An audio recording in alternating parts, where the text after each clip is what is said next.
Well, the Trifield Trials bike is back on the bike lift yet again, and I'm working out how I can best move the rear sprocket outwards.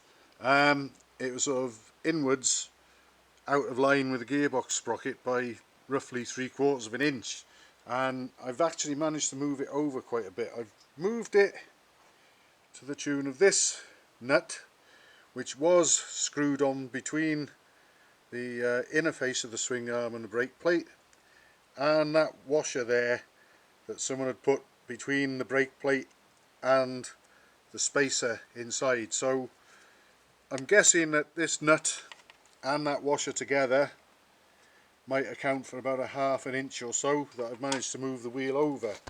All looks well on this side, lots of excess threads showing, but of course when we come to this side I'm a little bit short of threads outside of the swing arm face.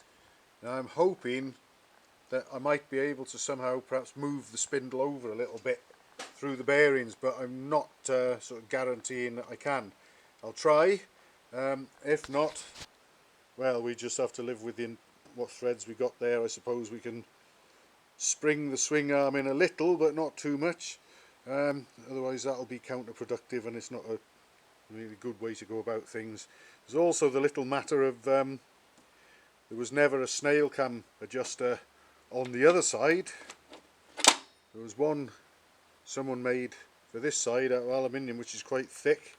Trouble is, when you put it on, you've got virtually no threads left to get hold of on the spindle, so I'm going to have to try and come up with an idea to improve on that. The good news is that the rear sprocket is still slightly out of step with the front one, but well, whether the camera will pick this up or not, and I'm sorry for the shaky camera work, but I'm trying to hold the camera in one hand while I do this a lot with the other.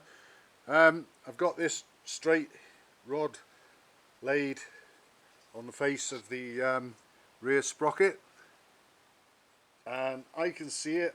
Hopefully the camera might pick it up, but it's pointing at the center line of the gearbox sprocket, so we're probably still a couple of millimeters off the ideal, dead straight, dead lined up, but we have to be a hell of a lot better off than we were.